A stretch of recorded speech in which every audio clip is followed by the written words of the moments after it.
Nunca apuestes tu cabeza al diablo. Cuento con moraleja de Edgar Allan Poe. Con tal que las costumbres de un autor sean puras y castas, dice don Tomás de las Torres en el prefacio a sus poemas amatorios, importa muy poco que no sean igualmente severas sus obras. Presumimos que don Tomás ha de estar ahora en el purgatorio a causa de su afirmación. Sería bueno tenerlo allí desde un punto de vista de justicia poética hasta que sus poemas amatorios se agoten o empiecen a juntar polvo en las bibliotecas por falta de lectores. Toda ficción debería tener una consecuencia moral y, lo que es más, los críticos han descubierto que no hay ficción que no la tenga. Hace ya tiempo Felipe Melanchthon escribió un comentario de la batracomiomaquia, probando que lo que el poeta quería era volver odiosas las sediciones. Pierre Lassaigne, dando un paso adelante, mostró que la verdadera intención consistía en recomendar a los jóvenes la temperancia en la comida y la bebida. Jacobus Hugo, por su parte, quedó convencidísimo de que en Eunis Homero insinuaba la persona de Calvino, que Antinoo era Martín Lutero, los lotófagos, los protestantes en general, y las arpías, los holandeses. Nuestros escoliastas modernos son igualmente agudos. Estos señores demuestran la existencia de un sentido oculto en los antediluvianos, de una parábola en Powhatan, de 9 ideas en Arrorró mi niño y del trascendentalismo en Pulgarcito. En resumen, se ha demostrado que ningún hombre de este mundo puede sentarse a escribir sin un profundísimo designio. Con esto los autores se ahorran muchísimas preocupaciones.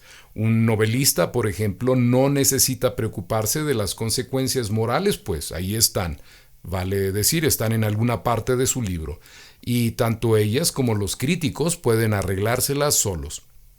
Cuando llegue el momento oportuno, todo lo que dicho caballero se proponía y todo lo que no se proponía asomará a la luz, sea en el Dial o en el Downister, conjuntamente con aquello que debería haberse propuesto y aquello que claramente intentó proponerse. Vale decir que todo se arreglaría muy bien al final. No hay ninguna justificación, pues, en la acusación que ciertos ignorantes han formulado contra mí, a saber, que jamás he escrito un cuento moral o, con palabras más precisas, un cuento con moraleja. Lo que pasa es que aquellos no son los críticos predestinados a ponerme de manifiesto y a desarrollar mis moralejas. He ahí el secreto. Poco a poco, la North American Quarterly Humdrum los hará sentir avergonzados de su estupidez, pero por el momento, con el fin de aplazar la ejecución capital y mitigar las acusaciones alzadas contra mí, ofrezco el siguiente y triste relato, cuya obvia moraleja no puede ser cuestionada de ninguna manera, ya que cualquiera puede leerla en las mayúsculas que forman el título del relato. Debería reconocerse mi mérito por esta disposición, mucha más sabia que la de La Fontaine y otros, que reservan hasta el último momento la impresión que desean producir y la meten de rondón en el final de sus fábulas. De funti injuria ne officiantur, decía una ley de las 12 tablas, y de mortius nil nisi bonum es un excelente corolario. Aun así, los muertos en cuestión no son más que bagatelas difuntas. Lejos de mí la intención, pues, de vituperar a mi finado amigo Toby Dammit. Era un pobre perro, la verdad sea dicha, y tuvo una muerte de perros, pero no hay que reprocharle sus vicios, nacieron de un defecto personal de su madre. Aquella señora hacía todo lo posible en materia de azotes cuando Toby era niño, ya que para su bien ordenadamente los deberes eran siempre placeres y los niños, al igual que las chuletas duras o los olivos griegos, mejoran si se les golpea. Pero pobre mujer, tenía el infortunio de ser zurda y mejor es no azotar a un chico que azotarlo con la mano izquierda. El mundo gira de derecha a izquierda.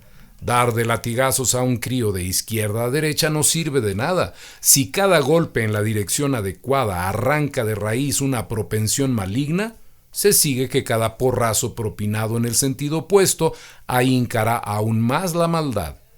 Muchas veces fui testigo de los castigos aplicados a Toby, y, aunque solo fuera por la forma en que pateaba, Podía percatarme de que cada día se estaba poniendo más malo. Noté, por fin, a través de las lágrimas que velaban mis ojos, que no quedaba esperanza alguna para el pequeño miserable, y cierto día en que le habían dado tantos golpes que tenía la cara completamente negra, al punto que lo hubieran tomado por un pequeño africano, sin otro efecto visible que el de hacerlo retorcerse en un ataque de ira, me fue imposible soportar aquello por más tiempo y, cayendo de rodillas, alcé mi voz para profetizar su ruina. La precocidad de Toby para el vicio era horrorosa. A los 5 meses de edad le daban tales ataques de rabia que no podía articular palabra. A los 6 meses lo pesqué mordisqueando un mazo de barajas. A los 7 tenía por costumbre abrazar y besar a los bebés del sexo opuesto. A los 8 rehusó perentoriamente agregar su firma a un memorial en pro de la temperancia.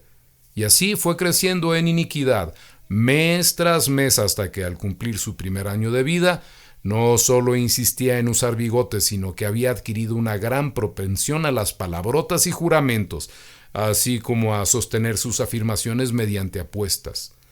La ruina que había vaticinado a Toby Dammit se cumplió por fin, a causa de la poco caballeresca práctica mencionada en último término. Aquella costumbre creció con su crecimiento y se esforzó con sus fuerzas, de modo que cuando Toby llegó a ser hombre, apenas podía pronunciar una frase sin aderezarla con una promesa de juego. Y no apostaba en firme. Nada de eso. Seré justo con mi amigo y diré que antes hubiera preferido hacerse monje. En su caso, aquella era una simple fórmula y nada más. Sus expresiones no tenían el menor sentido positivo. Eran desahogos simplemente, ya que no puedo decir que lo fueran inocentemente. Frases imaginativas con las cuales redondeaba sus declaraciones. Cuando decía, le apuesto esto y aquello, a nadie se le ocurría formalizar la apuesta, pero de todos modos yo no podía dejar de considerar que mi deber era reprenderlo. Aquella costumbre era inmoral y así se lo decía, era vulgar y le rogaba que me creyera. Era desaprobada por la sociedad y nadie me desmentiría por decirlo. Estaba prohibida por una ley del Congreso y, afirmándolo, así nunca incurría en ninguna mentira. Le hacía reproches sin resultado, aducía pruebas vanamente. Si lo amenazaba, se sonreía. Si le suplicaba, prorrumpía en carcajadas. Si rogaba, se encogía desdeñosamente de hombros. Si lo amenazaba, se ponía a jurar. Si le daba de puntapiés, llamaba a la policía. Si le tironeaba de la nariz, se sonaba y apostaba su cabeza al diablo a que no me atrevería a repetir el experimento. La pobreza era otro vicio que la deficiencia física de la madre de Dammit había acumulado sobre su hijo. Era detestablemente pobre y por esa razón, sin duda, sus expresiones coléricas acerca de las apuestas tomaban raras veces un giro pecuniario. Nadie me hará decir que en alguna oportunidad le haya escuchado figuras de lenguaje tales como «le apuesto a usted $1». Por lo regular decía «le apuesto lo que quiera» o «le apuesto cualquier cosa», o bien, mucho más significativamente, «le apuesto mi cabeza al diablo». Esta última fórmula era la que parecía agradarle más, quizá porque envolvía menos riesgo, pues Dammit se había vuelto muy parsimonioso. Si alguien le hubiera aceptado la apuesta, poco habría perdido, dado que tenía la cabeza muy pequeña. Pero esta es una observación personal y no estoy nada seguro de poder atribuírsela con justicia. De todos modos, la frase en cuestión se le pegaba más y más, a pesar de lo impropio que resultaba que un hombre apostara todo el tiempo su cerebro como si fuera un billete de banco. Empero, la perversa naturaleza de mi amigo no le permitía darse cuenta de ello. Terminó por abandonar todas las restantes fórmulas y entregándose de lleno a «le apuesto mi cabeza al diablo» con una pertinencia y una exclusividad que me desagradaban tanto como me sorprendían. Siempre me repelen aquellas circunstancias que no puedo explicarme. Los misterios obligan a un hombre a pensar, con lo cual su salud se perjudica. A decir verdad, había algo en el aire con que Mr. Dammit pronunciaba aquella ofensiva expresión. algo en su modo de enunciarla que primero me interesó y luego me hizo sentirme muy preocupado, algo que a falta de un término más preciso se me permitirá calificar de raro, pero que Mr. Coleridge hubiera llamado místico, Mr. Kant panteístico, Mr. Carlyle retorcido y Mr. Emerson hiperenigmático. Aquello empezó a no gustarme nada. El alma de Mr. Dammit estaba en peligro. Resolví emplear toda mi elocuencia a fin de salvarla. Prometí consagrarme a él como San Patricio en la crónica irlandesa se consagró al sapo. Vale decir, despertándolo a su verdadera situación. Me puse a la tarea de inmediato. Una vez más me preparé para reprochar su lenguaje a mi amigo. Una vez más reuní mis energías para una tentativa final de reconvención. Cuando hube terminado mi conferencia, Mr. Dammit se permitió algunas actitudes sumamente equívocas. Durante unos instantes guardó silencio, limitándose a mirarme interrogativamente a la cara. Luego ladeó la cabeza mientras alzaba muchísimo las cejas. Tendiendo las palmas de sus manos, se encogió de hombros. Guiñó a continuación el ojo derecho, repitiendo la operación con el izquierdo. Inmediatamente cerró los dos ojos, apretando mucho los párpados. Los abrió a continuación de tal manera que me alarmé seriamente por las consecuencias. Aplicándose el pulgar a la nariz, consideró oportuno efectuar un indescriptible movimiento con el resto de los dedos. Por fin, colocando los brazos en jarras, condescendió a contestarme. Solo recuerdo los titulares de su discurso. Me estaría muy agradecido si me callaba la boca. No tenía ninguna necesidad de mis consejos. Despreciaba mis insinuaciones. Era lo bastante crecido como para cuidarse a sí mismo. ¿Lo creía todavía el bebé Dammit? ¿Pretendía insinuar alguna cosa sobre su carácter? ¿Me proponía insultarlo? ¿Estaba loco? ¿Estaba mi madre enterada en una palabra de que yo había salido de casa sin permiso? Me hacía esta última pregunta considerándome capaz de responder la verdad, y se declaraba dispuesto a creer en mi respuesta. Una vez más me preguntaba explícitamente si mi madre estaba enterada de que yo había salido solo de casa. Mi confusión, agregó, me traicionaba y por tanto estaba dispuesto a apostarle la cabeza al diablo de que mi buena madre no estaba enterada. Mr. Dammit no se detuvo a esperar mi réplica. Girando sobre los talones, se alejó con precipitación muy poco digna, y más le valió haberlo hecho así. Me sentía injuriado, hasta colérico. Hubiera querido recoger por una vez su insultante apuesta. Hubiera ganado para el archienemigo la mínima cabeza de Mr. Dammit. Pues la verdad es que mamá estaba perfectamente enterada de mi momentánea ausencia del hogar. Pero, Koda Shefa mi dehed. El cielo trae alivio, como dicen los musulmanes cuando alguien les pisa los pies.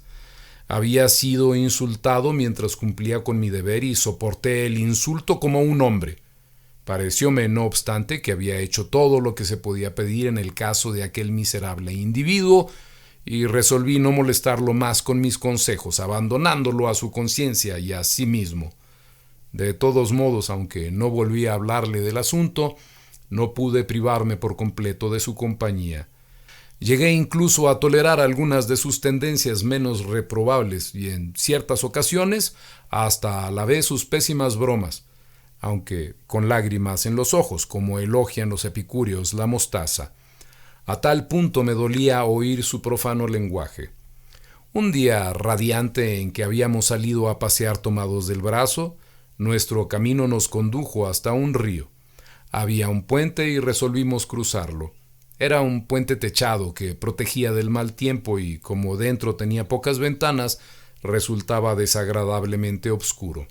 Cuando penetramos, el contraste entre el brillo exterior y la penumbra influyó penosamente en mi ánimo. No así en el desdichado Dammit, quien apostó enseguida su cabeza al diablo a que yo estaba melancólico.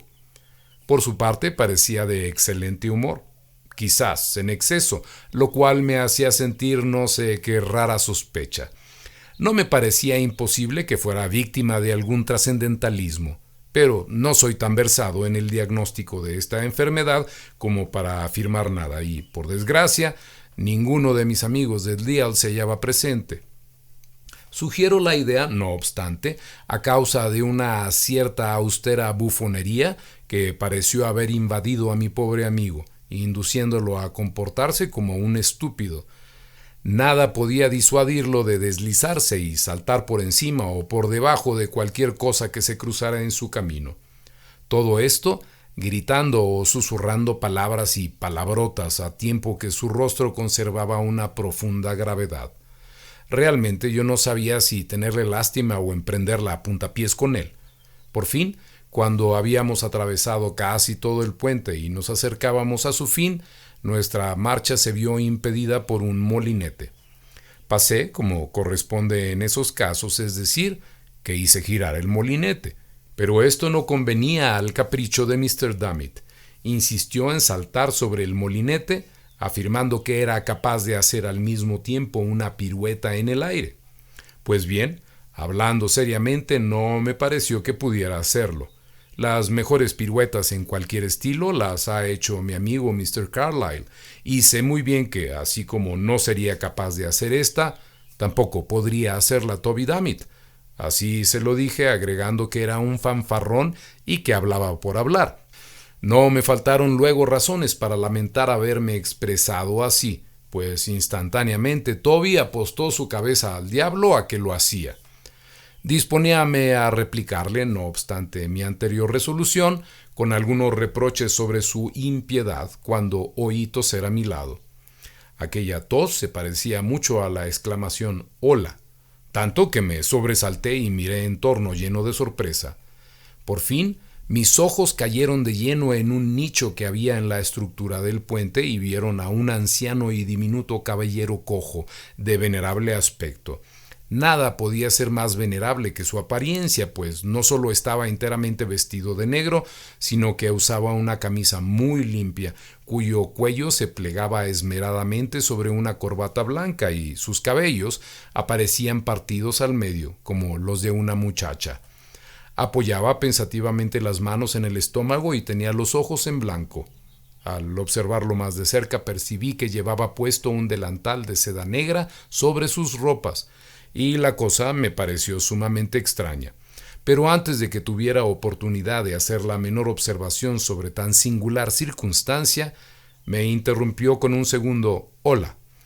No me hallaba preparado para contestarle de inmediato. A decir verdad, las observaciones tan lacónicas como aquellas son de muy difícil respuesta. He conocido cierta revista trimestral que se quedó estupefacta a causa de la expresión «disparates».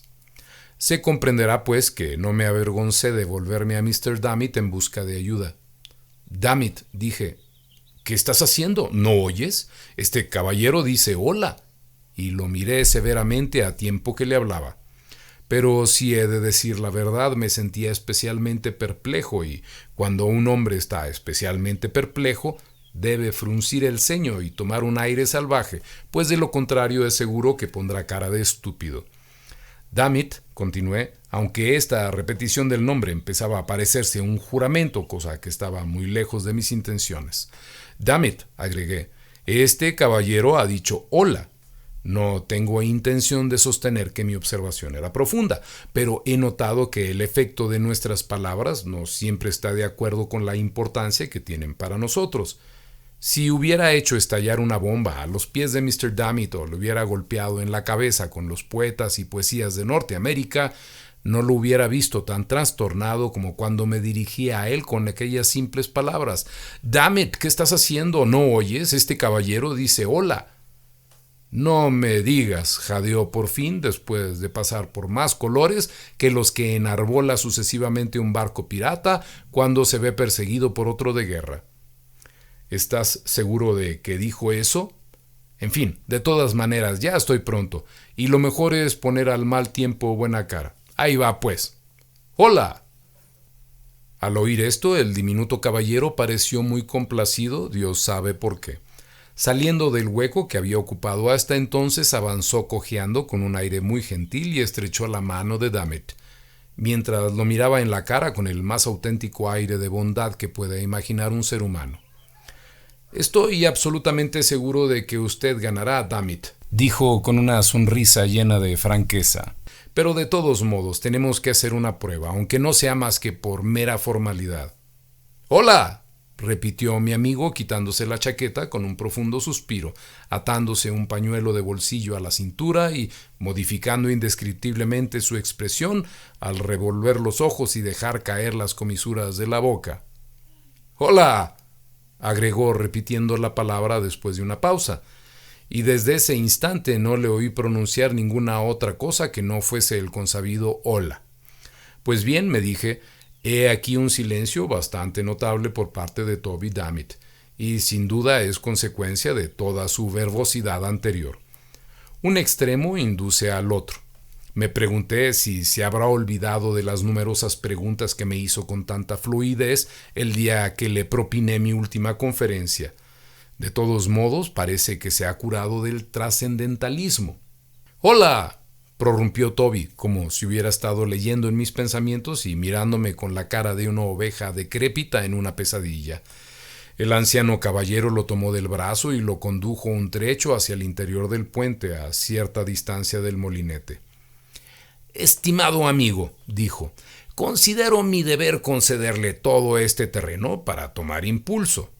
Espere aquí mientras me instalo junto al molinete a fin de verificar si usted lo salta elegante y trascendentalmente sin omitir ninguno de los movimientos de una buena pirueta. Pura formalidad, por supuesto.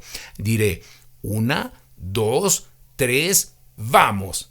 Tenga cuidado de no arrancar hasta oír el «vamos». Colocóse al lado del molinete. Hizo una pausa como si se sumiera en profunda reflexión.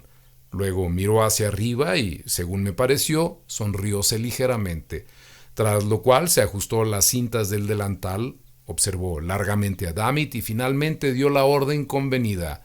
1, 2, 3 y ¡vamos! Exactamente al oírse la última palabra, mi pobre amigo se lanzó a la carrera. Su estilo no era tan excelente como el de Mr. Lord, pero tampoco tan malo como el de los críticos de Mr. Lord. De todos modos, me sentí seguro de que saltaría el obstáculo. Después de todo, si no lo saltaba, ¿qué? Ah, esa era la cuestión. ¿Y si no lo saltaba? «¿Qué derecho tiene este caballero de obligar a otro a dar un salto?», dije en voz alta. «¿Quién es este personaje achacoso? Si me pide a mí que salte, no lo haré, como que estoy vivo y no me importa en absoluto quién demonios sea». Ya he dicho que el puente aquel estaba cubierto de la manera más ridícula, por lo cual las palabras producían un eco desagradable, aunque nunca había reparado en él tan claramente como al pronunciar mis últimas 3 palabras. Pero lo que dije o pensé o escuché fueron cosas que solo llenaron un instante. Menos de 5 segundos después de tomar impulso, mi pobre Toby daba un salto. Lo vi venir corriendo ágilmente y dar un grandísimo salto, a tiempo que efectuaba las evoluciones más extraordinarias con las piernas a medida que se elevaba. Lo vi en el aire haciendo una admirable figura de danza justamente encima del molinete y, como es natural, me pareció insólitamente singular que no siguiera su recorrido hacia adelante.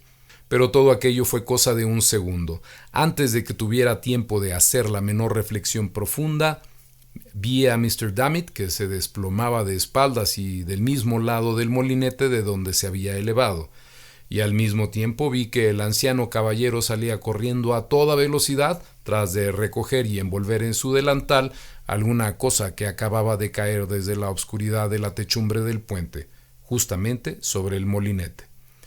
Me quedé profundamente estupefacto ante todo esto, pero no tuve tiempo de pensar, pues Mr. Dammit estaba curiosamente inmóvil, por lo cual deduje que se sentía muy agraviado y que necesitaba de mi ayuda.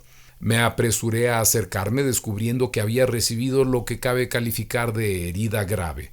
En efecto, había sido privado de la cabeza, que inútilmente busqué por todas partes. Decidí entonces llevarlo a casa y mandar llamar a los homeópatas. Entretanto se me ocurrió algo y, luego de abrir una ventana que había en esa parte del puente, descubrí instantáneamente la triste verdad. A unos 5 pies sobre el nivel del molinete, atravesando la techumbre a manera de soporte, veíase una fina barra de acero con el filo colocado horizontalmente. Formaba parte de una serie de soportes análogos que reforzaban la estructura del puente. No cabía duda de que el cuello de mi infortunado amigo habíase puesto en contacto con el filo de aquella barra. Mr. Dammit no sobrevivió a su terrible pérdida. Los homeópatas no le suministraron bastante poca medicina y la poca que le dieron no pudo él tomarla. Al final empeoró y acabó muriéndose, dando con ello una lección a todos los seres de vida desenfrenada. Regué su tumba con mis lágrimas, agregué una barra siniestra en el escudo de armas de su familia y, a fin de cubrir los gastos generales de su funeral, envié una cuenta sumamente moderada a los trascendentalistas. Los villanos se negaron a pagarla, por lo cual hice exhumar de inmediato a Mr. Dammit y lo vendí como alimento para perros.